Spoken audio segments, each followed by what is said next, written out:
the patterns of what's happened before. Are you going to turn our mics on? I have no control over your mics. I was curious if it was already on because I could chat. They turn it on back there.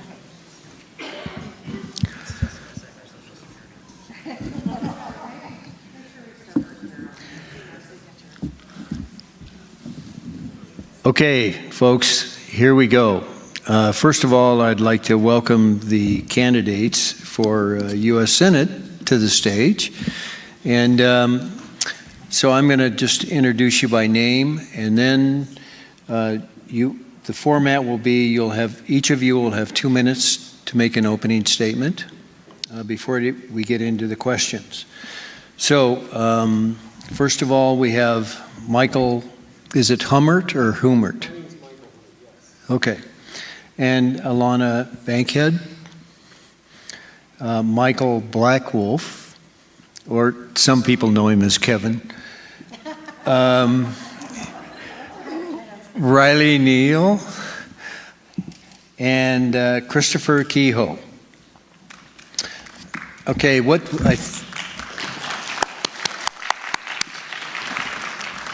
I think what we'll do is we'll start at that end of the seating, and Michael Blackwolf will make an opening statement. You have 2 minutes. Well, good evening, everybody. Michael Blackwolf. I'm from Hayes, Montana, enrolled member of the Gros-Ventre tribe, and I decided to run for United States Senate last August. And what prompted me to get into this race, quite honestly, was my granddaughters. I have 4 granddaughters, and if we kind of saw how things were transpiring and taking place last year with this massive amount of executive orders last January, we saw the pushing and passage of the big beautiful bill, and now we saw the pushing and trying to pass that voting act, and which they got through. Really what they're doing here, ladies and gentlemen, is they're trying to implement Project 2025. And if Project 2025 comes to fruition, there's no room in that world for women, there's no room in that world for minorities, there's no room in that world for Native Americans. My granddaughters check all 3 of them boxes. So that prompted me to get in this race, but not only for my granddaughters, for our all minority women, all women in general. So if you're a woman sitting out here, I got in this race for you. One pledge I made last year, thank you. One pledge I made last year was if I got into this race, I am in this race to win it, and I'm going to stay in it to the bitter end, and I'm going to do anything and everything that I can to become your next United States Senator. Thank you. Thank you, Michael. I just want one clarification here. I said you had 2 minutes. It's actually 1.5 minutes. Because there's 5 of you, and that's what we had last time. So, Christopher, you will now have 1.5 minutes for your opening statement. Lovely, thank you. Thanks for having us tonight, folks. This is a real pleasure, a real honor to be here. Running for Senate in 2026 was not on my bingo card, New Year's Eve. I'm from Minneapolis. And it was the murders of Renee Good and Alex Preddy, and the response of my hometown of Minneapolis that inspired me to get into the race. Now, we're all lovely, fantastic, compassionate citizens here. Y'all saw Americans get shot in the street. I saw neighbors get shot in the street. I saw Second Amendment rights get trampled. I saw local businesses, immigrant-run businesses, be disrupted. I saw neighborhoods being terrorized. I saw hypocrisy. I think we all see this hypocrisy. And for me, this hypocrisy stems out of an executive branch that is not being held to account by the legislative branch, regardless of party. So I'm in this race to bring that core function back to our legislative branch. We've got a really handsome slate of folks up here tonight. And when I say I'm honored, I'm honored to be before you, and I'm honored to be in front of them as well. What animates me and what gives me a lot of hope is that we stand together on like 85 to 90% of the issues. So I'm up here simply offering choice. because the more choice that we have, the more confidence you're going to have going into the primary and the post-primary when we go up against a Republican opponent. Thank you.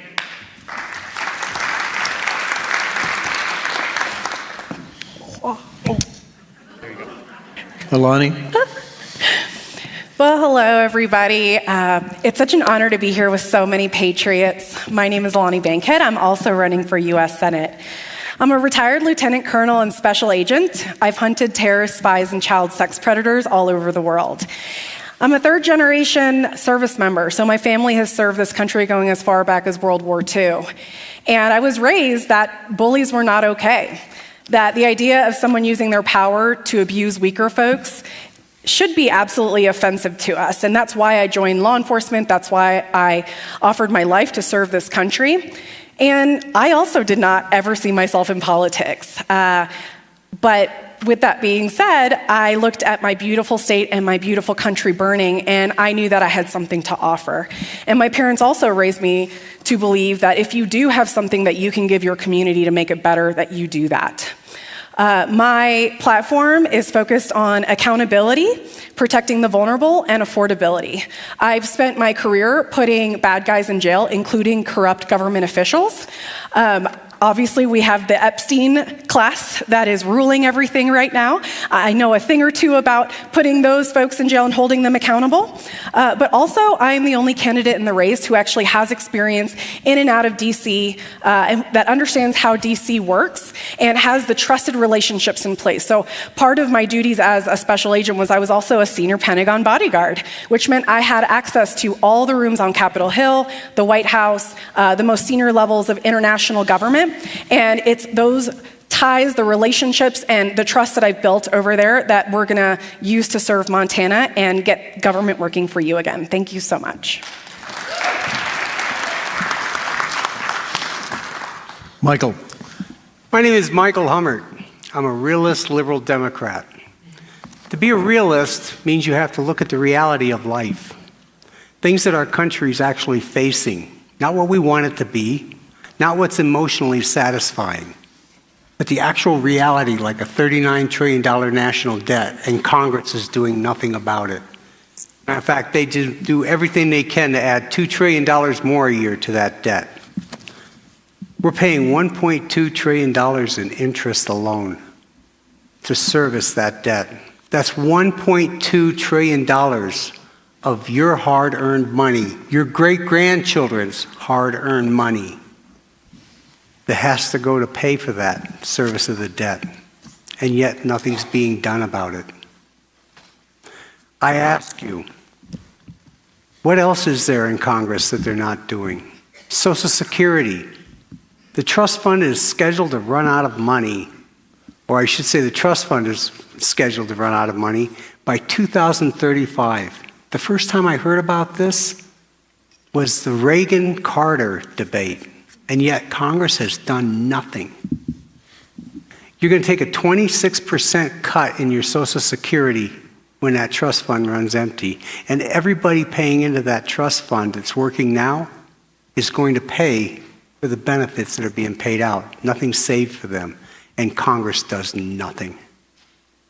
That's why I'm in this race. Because it's time we actually start making some hard decisions. Do the work. And actually think about the generations to come, not just what's in it for us, but what's in it for your great-grandchildren. They deserve a future just like we had. And that is why I'm in this race. Thank you.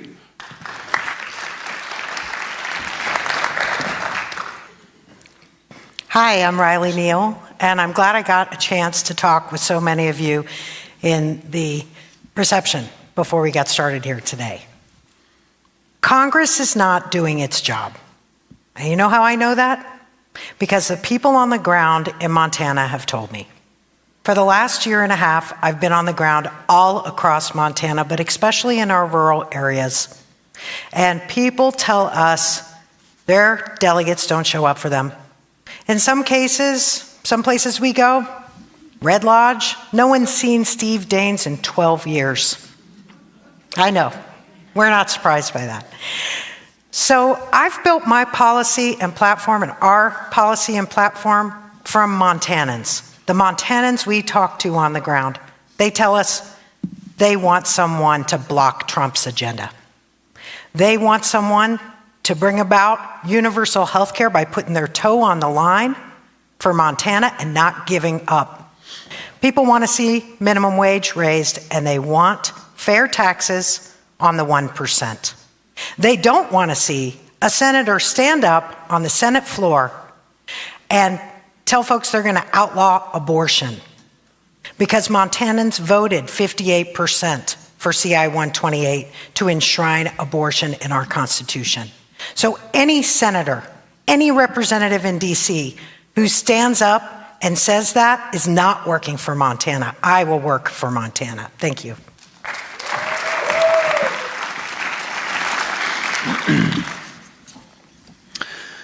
Well, ladies and gentlemen, there are so many issues and problems that we could be talking about tonight and they need immediate attention. And I'm sure we'll hit on a lot of them, even without a question from me. The first area that we're going to talk about tonight is this area of affordability. As we all know, that's sort of the umbrella of what makes people's lives happy and secure. And I'm going to focus primarily on fuel and energy costs. I'm going to focus on housing. I'm going to focus on healthcare and childcare. So the first question, and this is going to be to you, Mr. Blackwolf, deals with fuel and energy. The cost of gas and diesel has shot through the ceiling since our war on Iran. These high costs are having and will continue to have a dramatic impact on anyone reliant on fuel to make a living or just make ends meet. It's especially having a devastating impact on our farm and ranch community. So the question is, when elected, what are your plans for lowering the high cost of fuel and stabilizing the energy marketplace? Thank you. It's a great question to start off with. So let's be real, ladies and gentlemen.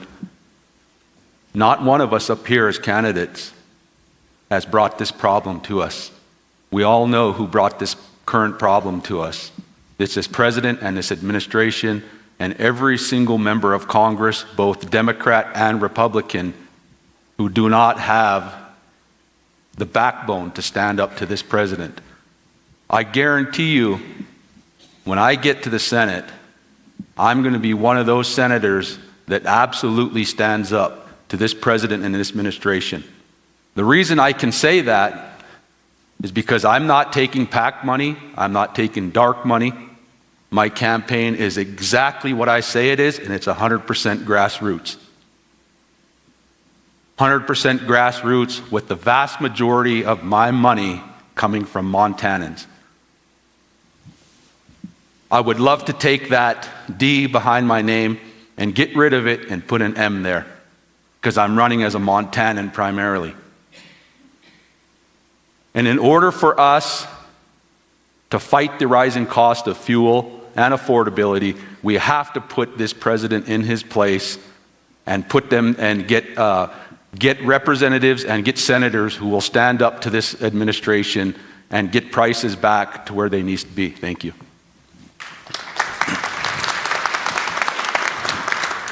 Christopher?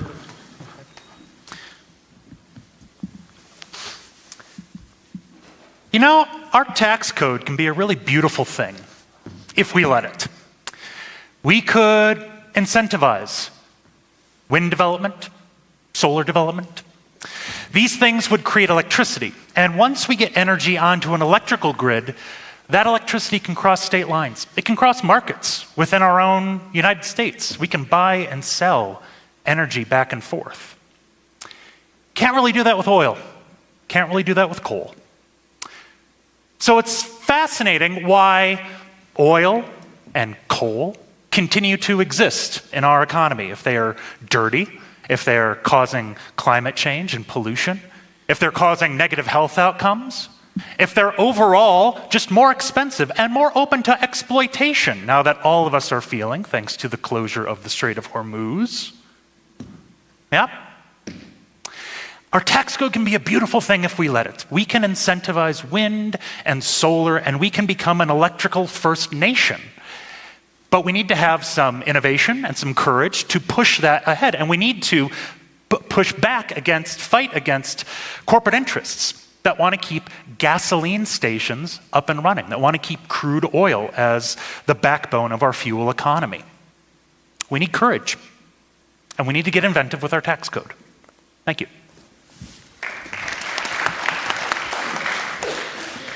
Alani? Thank you. So the funny thing about gas prices is I think historically we can all say it's a pretty layered and complicated decision as to how we get to our gas prices, with the exception of this year when we entered into this illegal war in Iran. So we know that there's only one person who's directly responsible for those high gas prices. So priority one is ending the illegal war in Iran. And priority two would be holding these big oil conglomerates accountable for gouging us, right? In terms of other energy realities, everybody's seeing the increase in their electric bill, right? It's gotten out of control. And that's happening because the companies that provide us with our electric are intentionally gouging us. Now, business is business, and you should make a little bit of money off of your business. However, these companies provide services so that we can live day to day.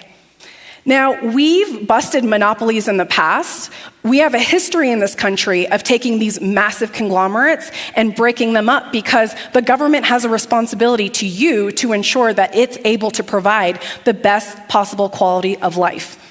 I have a master's degree in international relations with a national security concentration. The social contract between you and the government is you cede certain rights, like the right to kill, right, in exchange for the right to not be killed, to be protected. That's what the government offers. So we need to hold government accountable by voting the folks in out so that we can ensure that you are getting access to affordable energy commodities. Thank you. Michael? I'm sure you've all heard that we are this massive oil exporter. It's not quite true. We do have a lot of oil that we actually developed in this country over the last 10 years. It's about 12.5 million barrels a day, and we use about 12 million barrels a day. We import 6 million barrels a day, and we actually refine that product and send it back out. And that's why they call us a major exporter. Now, of course, we're not importing as much oil right now. I want you to be clear about one thing that's very important here. We, the American people, don't own any oil. Chevron, Phillips, Exxon, these corporations that don't have the American people in their bylaws, they don't have to treat us kindly. They work on a global industry standard. We are an international supplier of oil. Now, I have a way that we can fix having wars and having oil shortages. Just simply make it illegal that you can't export any oil from the United States if we are currently in a conflict. And that will make sure that we don't get into any more conflicts, because I guarantee Exxon is not going to be happy with whoever is the president if they fire one shot and they can't export our oil anymore. Thank you. Reilly? Thank you. I'm going to speak directly to the Montanans who have come to me in the last year and told me how hard they're struggling to put diesel into their equipment. Our farmers, our ranchers, our ag-adjacent businesses are all struggling because we did not approve this conflict, this war in Iran. No one in Congress spoke to this. No one in Congress really held the executive accountable. And we need the U.S. Senate to do its job. This is what I hear on the ground from Montanans. It's killing them. It's crushing them. These fuel prices are going to make it really hard for a lot of our ag producers to make a living. And we don't have a delegation in DC who cares at all. Not one bit. They won't even return phone calls to these ag producers. I know, they've told me. So if we want to make sure that we can continue to feed the world, we're going to need to use the U.S. Senate powers to hold the executive accountable and make sure it doesn't strangle and throttle our business base here in Montana, our agricultural economy. Thank you.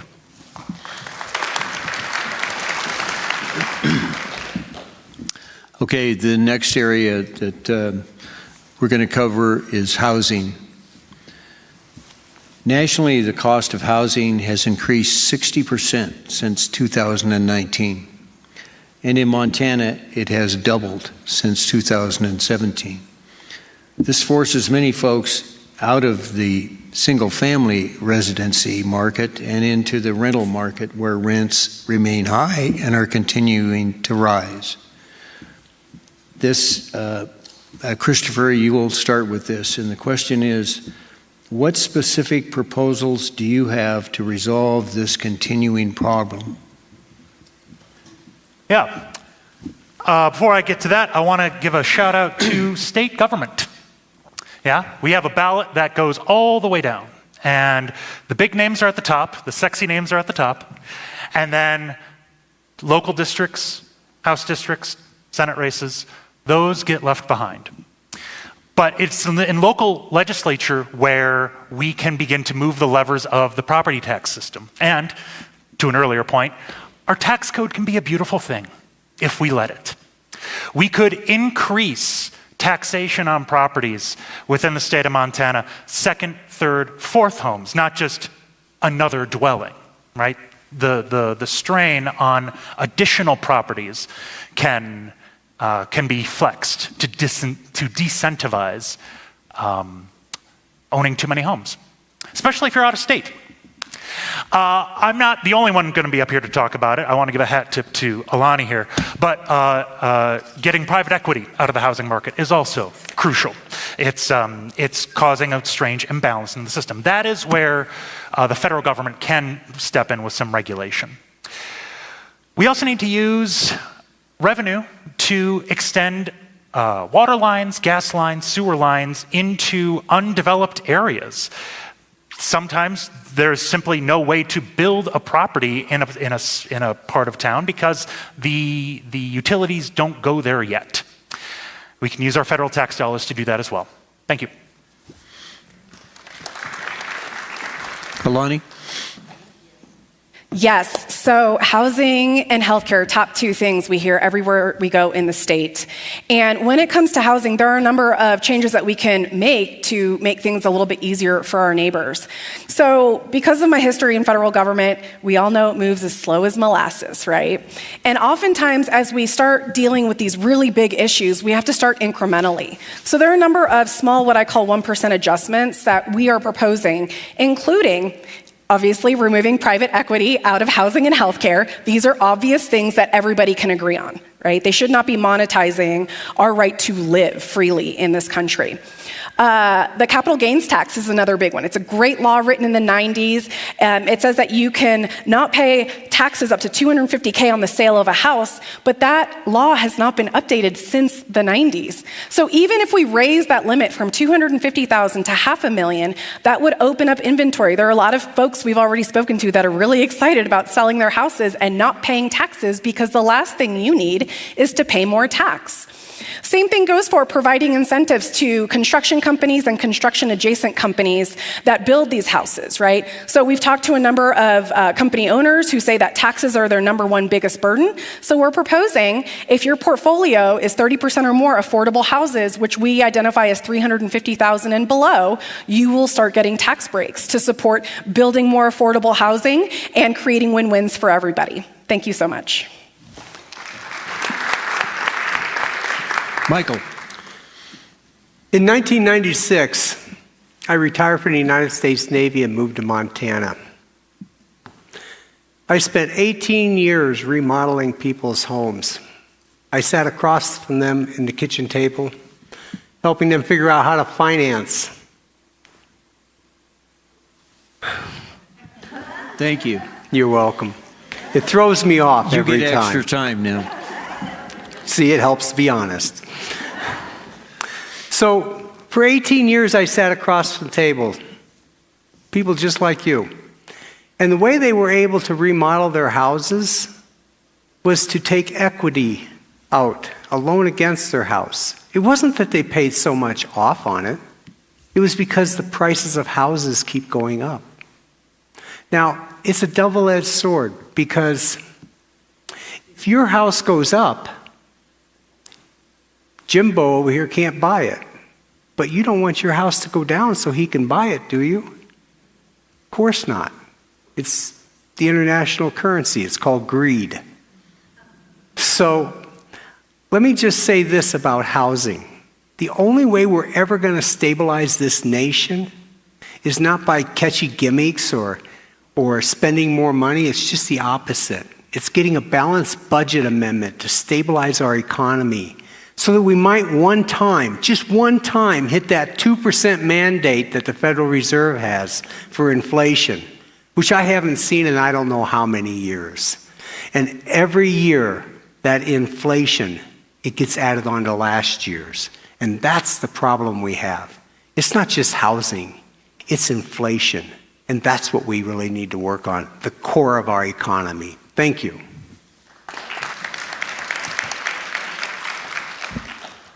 Reilly? We were just in White Sulphur Springs 2 or 3 nights ago. There were about 20 people assembled there, and they were really concerned because there's about 3 or 4 houses for sale in all of White Sulphur Springs right now, and one of them is $700,000, and the other 2 are $500,000. That's not attainable for someone who was born, raised, went to school, maybe come back home, want to build a house near their parents, their family, or want to buy a house. It's not going to happen for them in White Sulphur Springs. At the base of this are the wages. I ran a business in Montana for over 10 years in Livingston on Main Street, a weekly newspaper. And I knew if I wanted to have solid employees who stuck around, I had to pay them fairly and give them good benefits. So we have to put some of that onus on the business owners here in Montana because this is an unsustainable real estate market. If we can send $1 billion a day to Iran, we can work with HUD for the relief of our veterans, our low-income families, to be able to compete in this housing market. Because otherwise, it's just simply unsustainable in Montana right now. It's desperate. So something has to be done. We're going to do it. Thank you.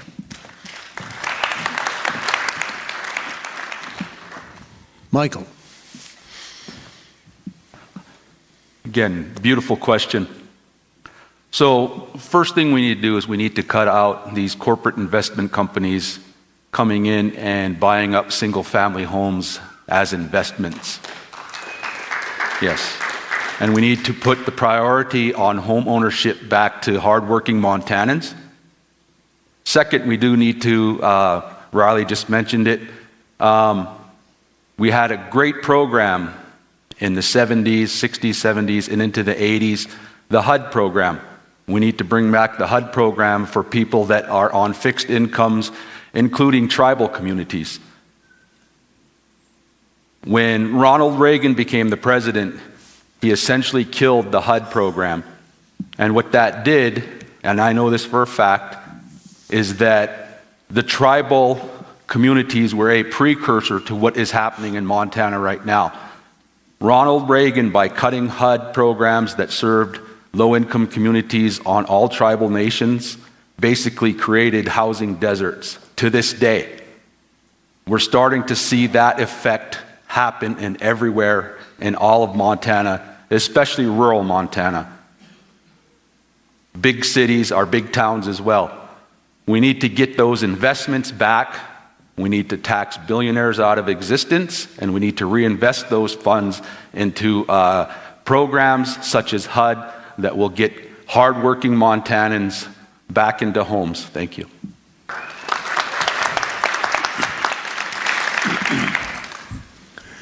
Okay, the next area is related to healthcare.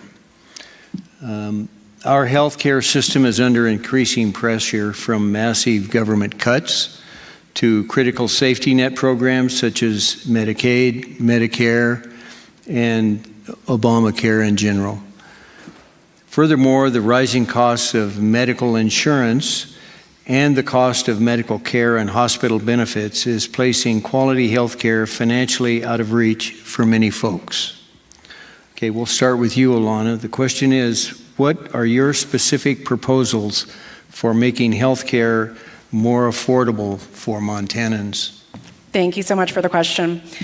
So, healthcare, again, the number one thing that we hear everywhere. And we are the richest country in the world, y'all. There is no reason why Americans and visitors to America should not have access to great quality healthcare using the taxpayer dollars we already spend.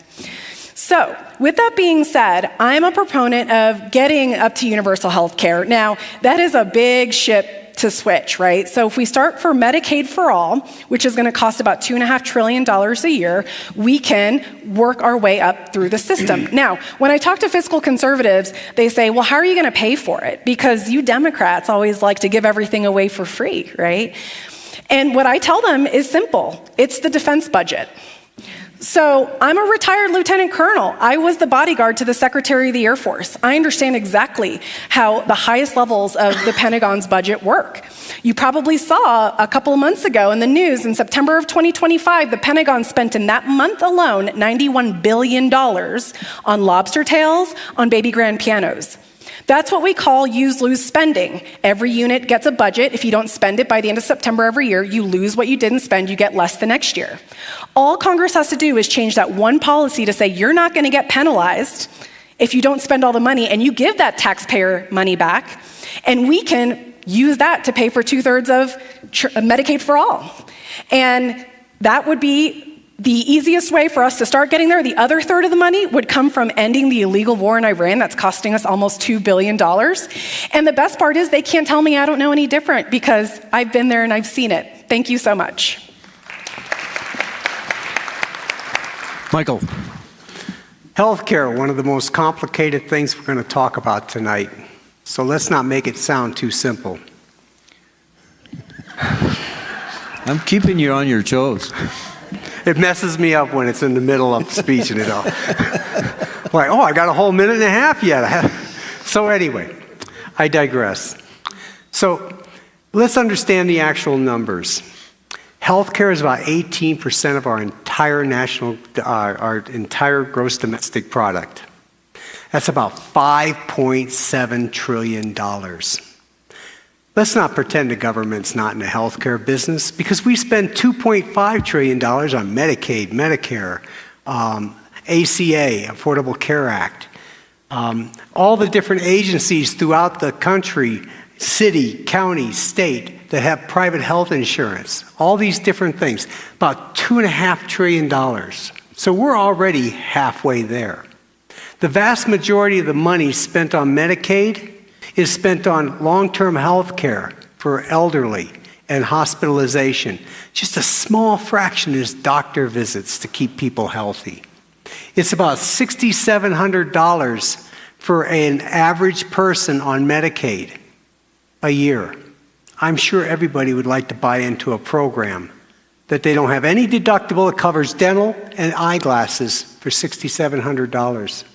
If we can do it for that many people that are poor, why can't we let people buy into it? That would be a better process. That way you still have control over your health care. Thank you. Reilly? So at the social hour before this event, I met a lot of people and I asked almost every single one of them, what are you doing for health care?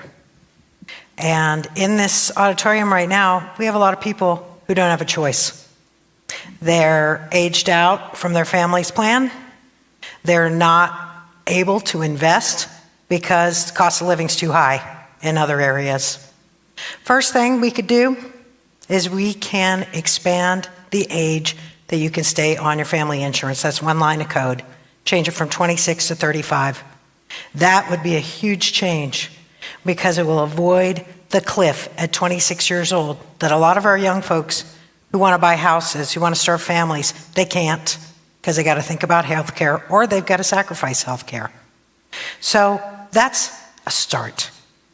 But what we need to do is basic universal health care, single payer system.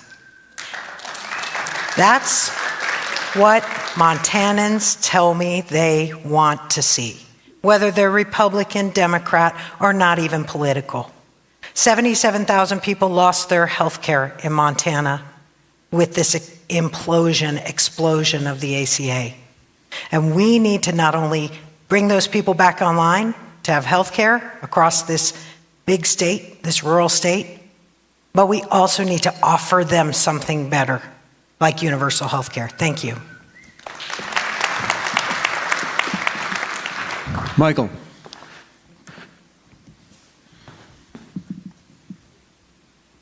So when we're talking about health care is one of our fundamental human rights. And I fully understand, being born and raised in Montana, being born and raised in the United States, that we are a capitalistic society. We have a capitalistic government. However, it's just fundamentally and morally wrong to put a price tag on certain things. Putting a price tag on our health is one of those things we should not do. That is a fundamental human right. And how do we take care of that? Medicare for all, Medicaid for all, universal health care. It's simple as that. Vast majority of that annual budget that Michael Hummert was talking about, almost half of it goes to paying insurance companies to implement all of our healthcare programs that we have. We just need to simply reform Medicare for all, Medicaid for all, universal health care, whatever we want to call it. Cut out the middleman, invest all that money where it needs to go, and that is in each and every single one of you, and making sure each and every single one of you as Montanans have full 100% health care coverage to take care of all of your health needs, no matter what they are. Thank you. Christopher. I think it's always interesting to do like a temperature check, a reality check. Is it an American system going wrong or a capitalist system going right? Right? And we were all sold kind of a false bill of goods in this and plenty other sectors where the private industry would simplify things and make things better for the average citizen. Instead, I don't know about y'all, but I am stuck in a labyrinth of in-network, out-of-network. Did I look at my physician the right way and suddenly I'm being coded for 5 things I wasn't expecting? Right? If it's a capitalist system going right, then the only solution is some kind of a socialized answer, and that is basic universal health care. That is a single-payer system. I was in France in 2019. I work in theater. It was a theater school. It was international. We can talk about that in the other room. Another American there, Marguerite, she came down with a horrible, horrible sinus infection. She needed to go to a hospital. She was understandably afraid about what that would mean in a foreign country, in a country that she did not have currency in. They saw her free of charge. I was there during 2020, during COVID. I got free testing anytime I wanted it. It is humane, it is a basic human right, and it's Byzantine that we don't have it. Thank you.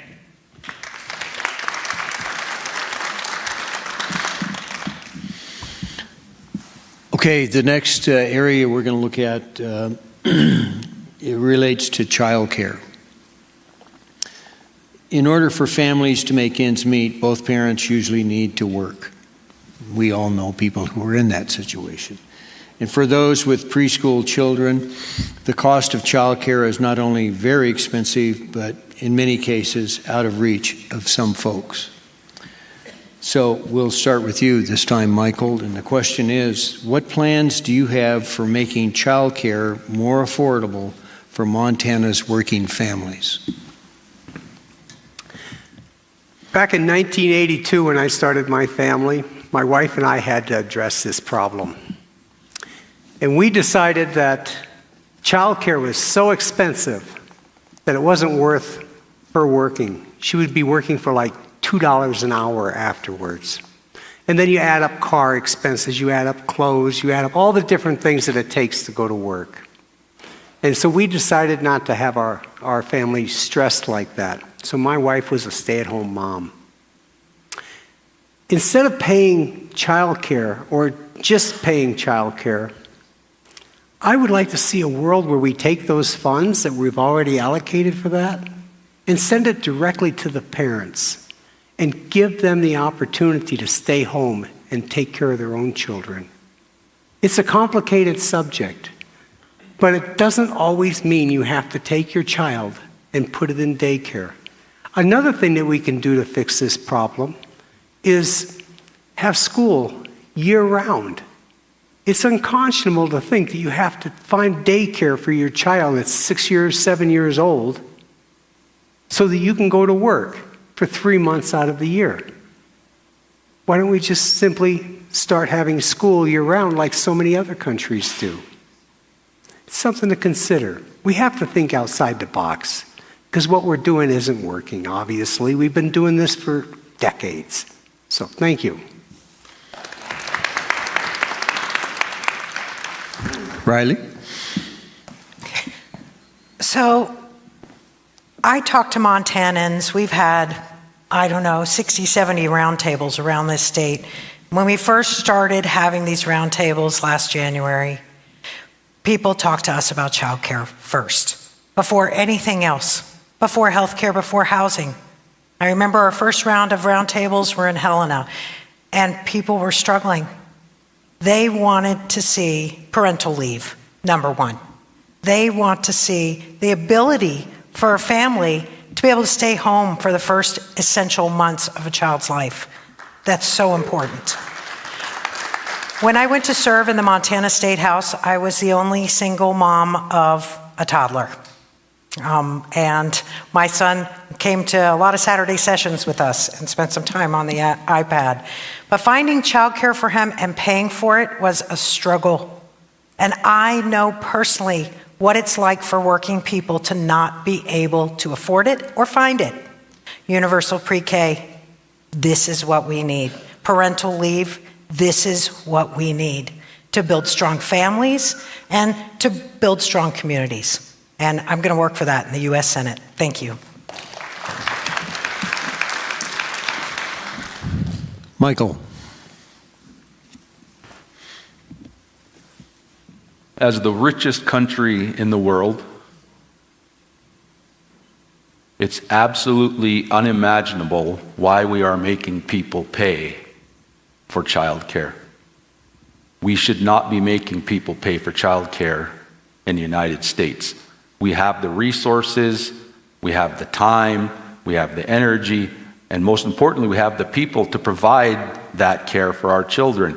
So if we take money and we invest it in universal pre-K childcare, what a lot of people don't talk about is that we're going to be creating a lot of jobs for those people who will take care of those babies. But also, in addition to that, we do also absolutely need the maternity leave for mothers. I would love to see like a 3-month minimum, three-month minimum maternity leave for mothers so they can spend that crucial time with their newborn babies.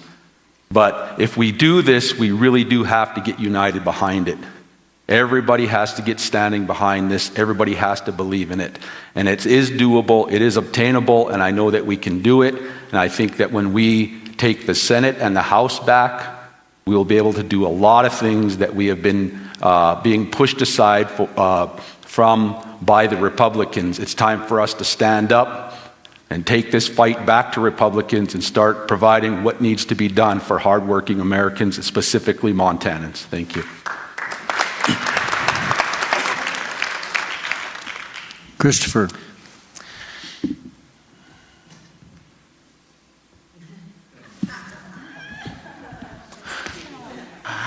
I don't know if you got the memo, press release from a couple years ago, but we're a more pro-life nation now. I don't think we're more pro-child. I don't think we're more pro-mother. I don't think we're more pro-family. These are things that programs like a federally mandated paternity leave, maternity leave would seek to address. Again, like Michael, like Reilly said, these are critical times in an infant's life. There's also going to need to be someone who fills in for that person on the workforce. So we've already, if it's 3 months, if it's 6 months, we've opened up a whole new line of intern-like positions where folks can pad out their resumes and can get more face-to-face, more on-the-job training. Pre-K is also all about school readiness, yeah? And I think part of the boogeyman in the room is that these programs have sought to have more of a closer return on investment. So they've become less school readiness and more school ready, yeah? But if it's school readiness programs, that means that we have kids hitting kindergarten, first grade, second grade, more attuned emotionally, mentally, behaviorally to start their educational journey. And boy, oh boy, does that pay off in high school and in college or going to the trades. Alani.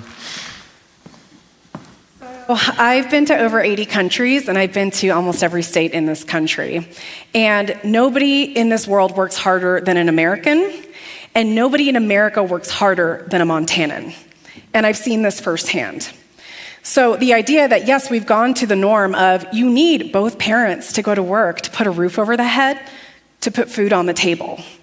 Now, going back to what I mentioned earlier about that social contract between government and its people, we actually have a history of providing these types of social safety nets.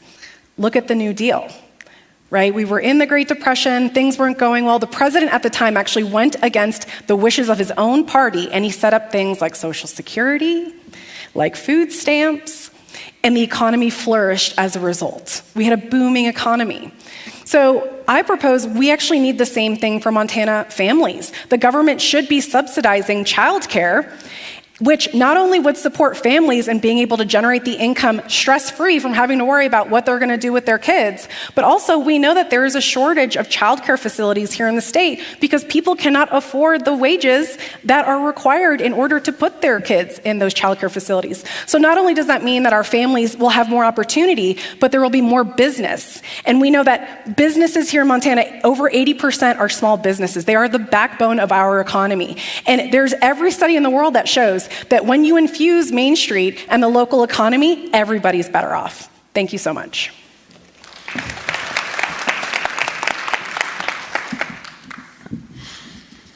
Okay, we're going to shift away from the affordability area, and we're going to ask a few questions here about foreign policy. Many of Trump's foreign policy decisions have had and will continue to have a negative impact on our critical relationships with other countries and on our domestic economy. So I've got several questions in this area, mainly focusing on the Iranian war and tariffs. So we'll start with the Iranian war. This is an issue, honestly, I didn't think we would be worried about this election cycle, but here we are. Without the consent of Congress or approval of the American people, Trump has unilaterally plunged us into another costly Middle Eastern war, the financial and economic impacts of which are not only devastating today, but will also surely last long past this election cycle. So it's sort of a two-part question. First of all, and we're going to start with you, Reilly. Are you prepared to tighten the purse strings on this war and rein in Trump's abuse of his war powers? And in addition to that, how do you propose to restore our international credibility, especially with our allies, like NATO? That's a tough one. Thankfully, in the U.S. Senate, we oversee treaty negotiations. Yes. So we do have that power. I'm just going to level with you. Our president's an idiot. He absolutely has no idea what he's doing, and he's not responsible to the American people or to the other branches of government. He simply isn't. So, first of all, we have to hold this administration completely accountable. And that means the Senate has to stand up and do their jobs and not be afraid of what that means in their committees or with their friends they've made. I served in the Montana State House. I know that's a small version of what we're talking about in DC, but the same thing happens. People are cowardly. And right now is the time we need our U.S. senators specifically to stand up and say no to this military action. To the second part of the question, where we're talking about what do we do to restore our credibility? Well, this might take generations. And this is why I called that man an idiot. Because what he has broken and torn asunder in this country and around the world cannot be easily fixed, but it is going to take grit, determination, and courage, the courage of their convictions for all of our U.S. senators. And when I'm there in the U.S. Senate from Montana, you can count on me to hold the administration accountable. Michael. Yeah, so again, absolutely. I don't think there's much I can add to Reilly's statement there. What Reilly said, no. No, but in all honesty, irregardless of who we send to the Senate, and we will send a Democrat to the Senate this November, I guarantee you any one of us is going to stand up to this administration and this president. I know that I will. And I can honestly stand here and say that to each and every one of you right now, because I'm not beholden to anybody in Washington, D.C. I'm beholden to each and every single one of you. And I'm giving you all right now my word. I will hold this president and this administration to account for what they are doing with this illegal war. I give you my word right now.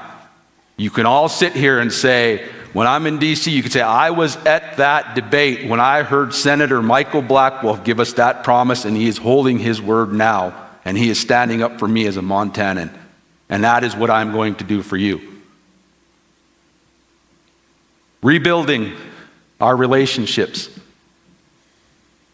That one is going to be hard. I don't know how long it's going to take, but as quickly as he dismantled it, and if we have an overwhelming blue wave to take back the Senate and the House, it will make that relationship building much easier for us. I can't give you an honest answer when that will be.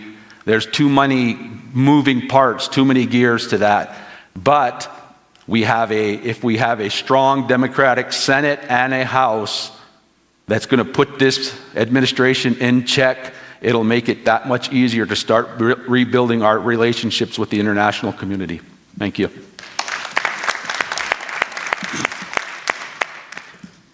Christopher. Thank you. So Donald Trump blew past the War Powers Resolution. Yeah? To me, that is an impeachable offense. Full stop. I am in support of reducing the War Powers Resolution down to 7 days. Because in 2026, war moves fast, and the consequences are huge. And it's not just this squint with an asterisk military action. We have boots on the ground. We also have cyber warfare. There are so many vectors and so many definitions of war now that 60 days, 30 days, anything more than 7 days can just cause way too much havoc. Way too many things can be broken. Rebuilding our reputation with allies. This is going to be tough.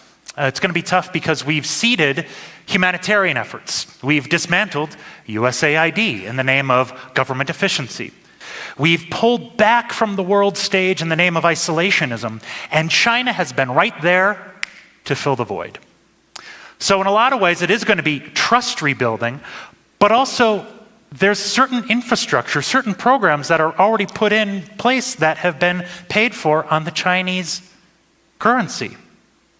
So we have, to Reilly's point, this idiot has massively misplayed this hand.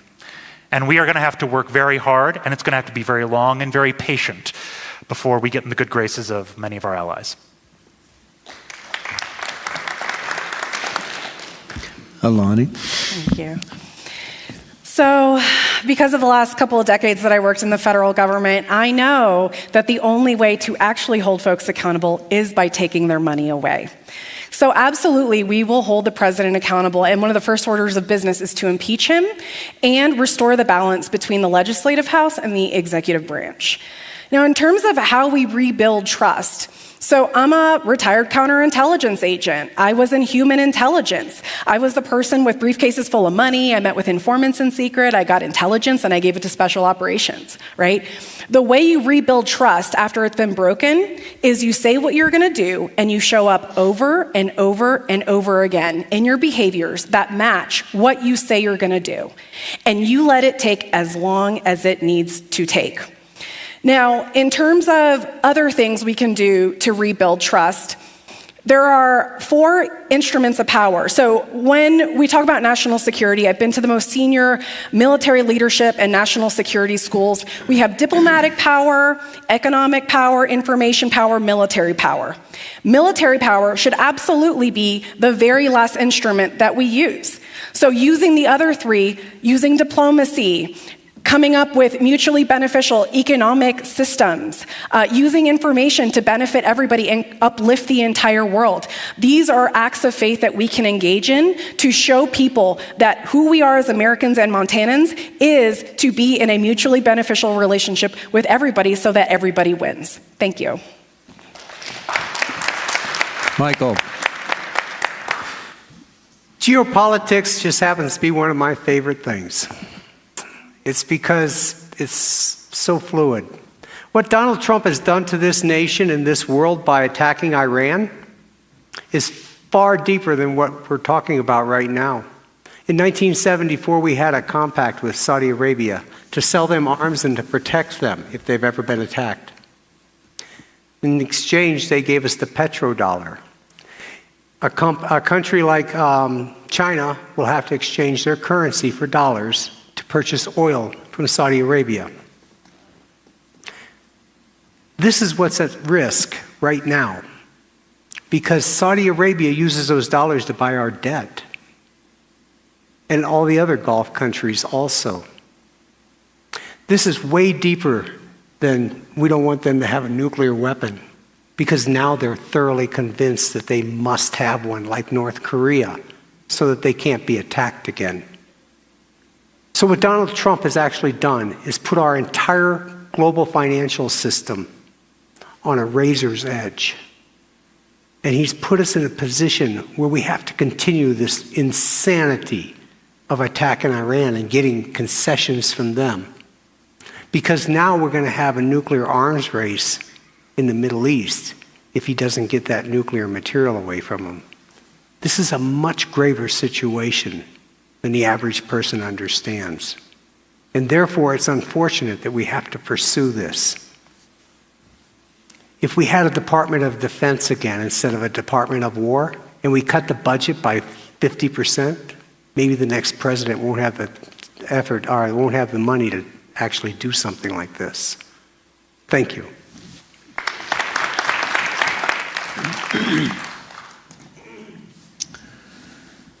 Okay, I was going to ask a question about tariffs, but I think I know what your answers would be. Because I want to jump to one thing, and you hit on it just now, Michael. I want to have a question about our national debt. Our national debt is more than $39 trillion and rising. We pay around $1 trillion per year to service this debt. If divided among all adults over 18, each of us would owe more than $140,000. So the question is, and this will start with you, Michael. We all have to balance our checkbooks and live within our means. So how do you propose to get control of this growing national debt and start this country back on the track of living within its means? Thank you. That's a great question. You know, this seems like it could be a big convoluted question jumbled out this. It's really simple. I'm not even going to take up, you don't even have to start the timer. This is going to be really simple. It really is.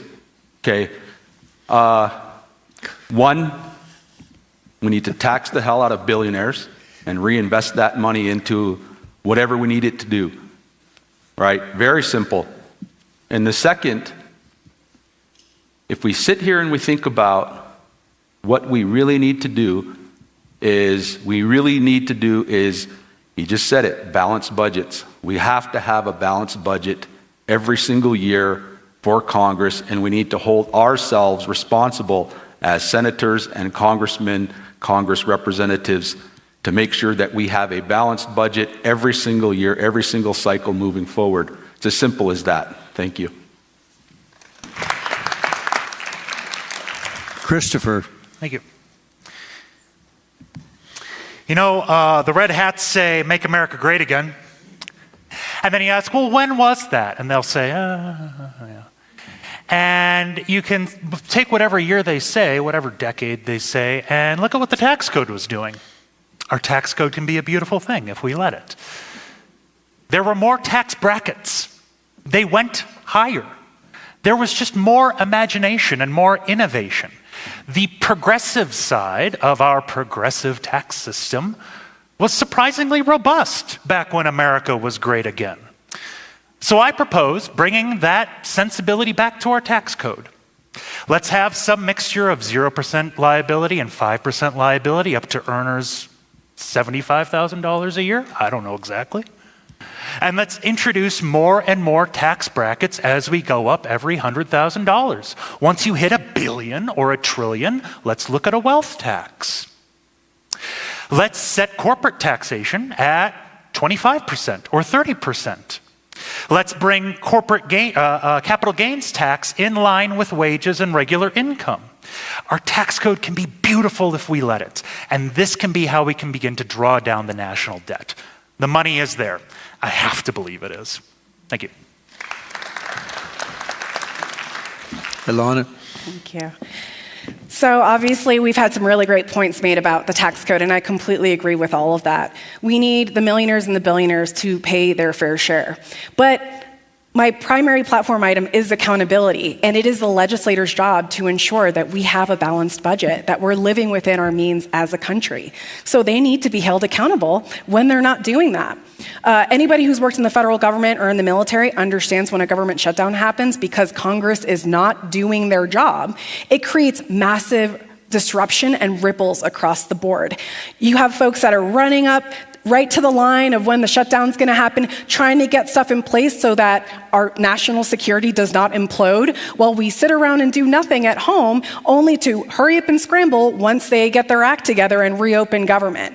I find this completely unacceptable, and they should not be getting paid. They should not be getting health care while the government is shut down. They should suffer the exact same consequences that everybody else does, because they are the ones who lead us, and they have to lead by example. Yeah, I think that's about it. So thank you so much. Michael. Don't set the timer this time. I can talk for an hour on this subject. I'm the only one up here on this stage who's actually written a balanced budget amendment and posted it on my website. You can't just say, I want a balanced budget. You have to work through it. It'll take 5 years of consistent cuts to get to a balanced budget, but the effort's worth it. We'll have to cut things like Department of Defense. We'll have to cut it down to an actual Department of Defense, maybe $400 billion a year from $900 billion. We have to stop spending money that we don't have, because this is an existential threat to your grandchildren and your great-grandchildren. They can't have a future if our Congress keeps taking the easy way out and spending money that they don't have. We simply must have a balanced budget amendment. I encourage you to go to Mike from Montana and just read the white papers on it. There's also an amendment there for term limits, for age limits.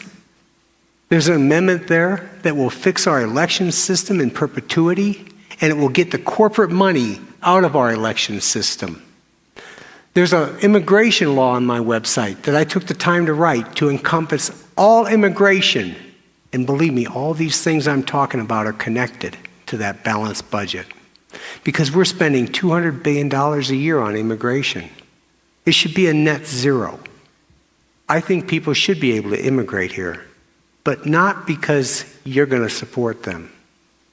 I know that's a tough one and it's not emotionally satisfying, but I'm a realist and we need to deal with reality. Thank you. Reilly? So we just talked about Iran. We're wasting money there, sending $1 billion a day over there. That needs to end, and the Senate can end that. They have the power. We need to tax the 1%, the billionaires and the millionaires who have no idea what it's like to be a working person. And I just spoke with someone tonight who worked for the USGS, and they told me they did a lot of oversight on the money we spend. And that's the first thing I'm going to do when I get to the U.S. Senate. I'm going to the General Accounting Office, and I want to see the books. Because the United States Senate not only gets to appropriate funds and allocate funds, but it also has oversight. And just in speaking to this person this evening, they said, there is so much that was illegally done with the DOGE cuts. So if we want to balance our budget, we have to start by looking at the budget realistically. We're wasting money in Iran. We're wasting money with these cuts. And we're not taxing the millionaires and billionaires. Those are 3 things we can do. Thank you.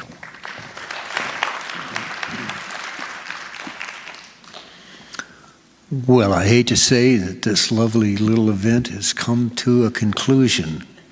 But before I allow you to make your closing statements, I would like to invite everybody in the audience to join me in thanking you for your presentations. Thank you.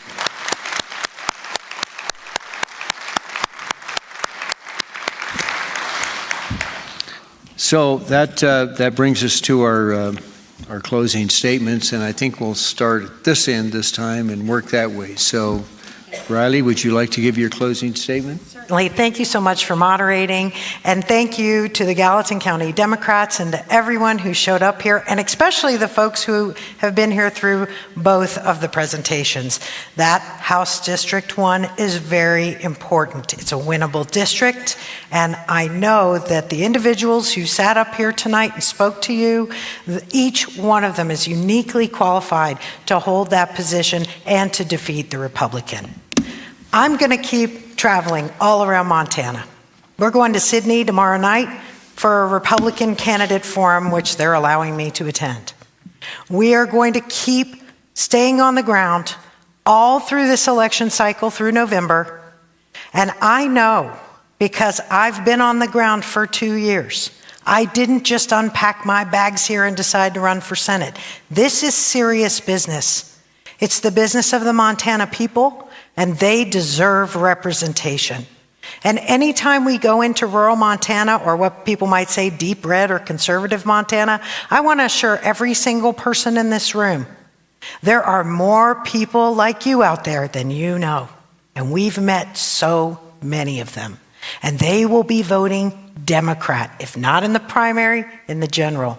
And let me remind you all here in this room tonight, please vote the Democratic primary ballot. It's how we're going to win and how we're going to show them how we win. So thank you so much. Michael.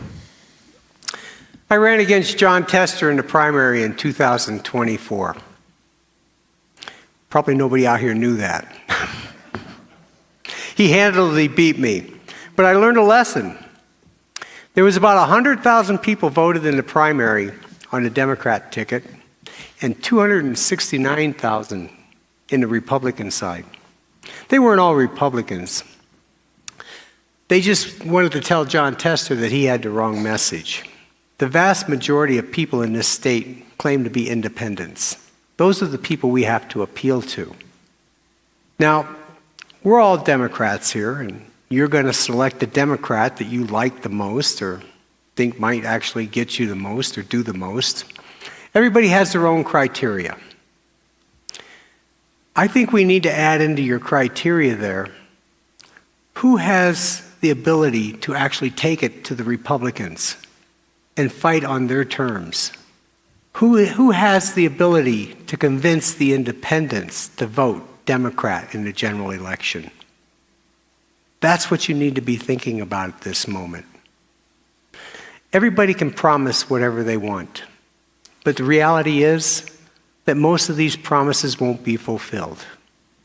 But there's some core principles, like a balanced budget amendment, that people can rally around. And everybody in Montana knows the federal government needs a balanced budget amendment. So I appreciate it if you'd vote for me in June, and I'll take it to the Democrats. Thank you. Alani? So over my time in federal law enforcement, I've arrested hundreds, if not close to 1,000 pedophiles and child sex traffickers, and I have a 96% conviction rate in one jurisdiction. If that sounds impressive to you, the reality is that all of that got done because 5 people, just like you and I, cared about the community and wanted to do something different. So the benefit of running a statewide race is that you get to talk to people all over the state. And I'll tell you some themes that come up. People are fed up with all the politics and the nonsense. People want common sense legislation. You're not seeing Trump signs really hardly anywhere in the state anymore. And you can really feel things shifting. But the reason why we're going to be okay is because of you all, right? I mentioned I've been all over the world, and there's no raw leadership culture that exists more strongly than here in Montana. Because of Montana values of community, hard work, common sense, family, and freedom, if you're born and raised here, this is normal to you, but this is special to the rest of the world. And it's those values that are needed in DC badly. I know Montana is going to be the inspiration because we're already doing it through the Montana Plan, through the Nasty Nine, through the bipartisan opposition to the sale of public lands via the Big Beautiful Bill. Montana has the seeds of inspiration and encouragement, and I look forward to representing you in Washington, D.C. Thank you. Christopher. Thank you. Thank you for moderating tonight. Thank you for having all of us. Like I said, it was a pleasure, honor to be in front of y'all tonight. I think there's going to be a second casualty of this blue wave coming in November, right? We can all see Donald Trump, of course. We're going to make him a lame duck president. I don't know how unbruised Chuck Schumer is going to be either. Yeah? I think this incoming class of Democrats are fed up with him. Again, I say, thank you. I say, is it an American system going wrong or a capitalist system going right? And a system can only be as functional, the outcomes can only be as functional as the system is. So a lot of the energy and the creativity, I think, in what we need out of our legislative branch has been held up by old ways of thinking. And hey, I said old, I'm not throwing shots at the elderly, right? Just folks that are too in love, too inured to their own power and their own ego. Folks that know how to play a media cycle where they get on the Sunday morning talk shows and they fire up a base for clicks and likes to keep you watching through the ad breaks. They're not working. Which is why ending the Senate filibuster is core to my agenda. We need to get the legislative branch legislating again, not the executive, not the judicial, so that we can hold the executive in check. I look forward to doing this for you. Thank you. Michael. Thank you for the moderation for tonight. Thank you, everybody, for listening to us. I really appreciate having the opportunity to be here to talk to you all. 2 things to start off with. I wanted to ran out of time earlier. Another reason why I'm in this race is because the people I'm talking to, you hardworking Montanans, everything that is going on in this country right now is not working for you. It's as simple as that. Number two, people ask me, what's the first thing I would do if I become the next United States Senator? That answer is simple as well. I'm going to put a stop to the chaos. Too much chaos going on right now. The reason why I think that I would make the best candidate for United States Senate, and there's two things we didn't get to talk about tonight.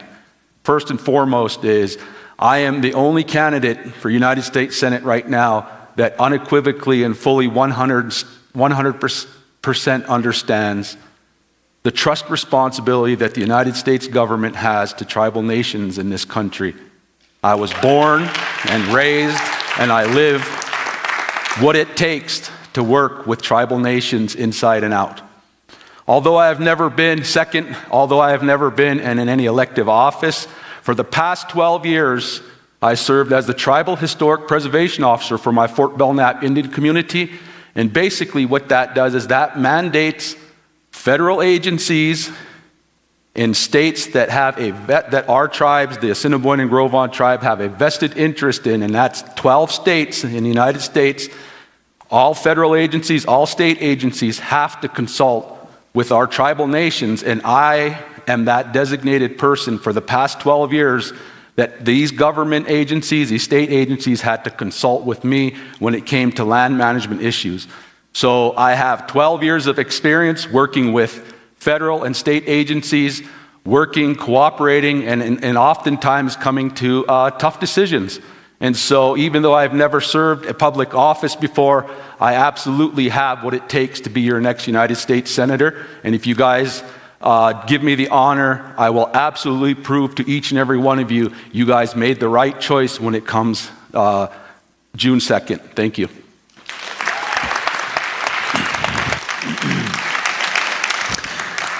Well, that concludes the evening, and thank you all again for coming here and sharing your thoughts and ideas about your futures. Thank you. And thank you to everybody who came here tonight.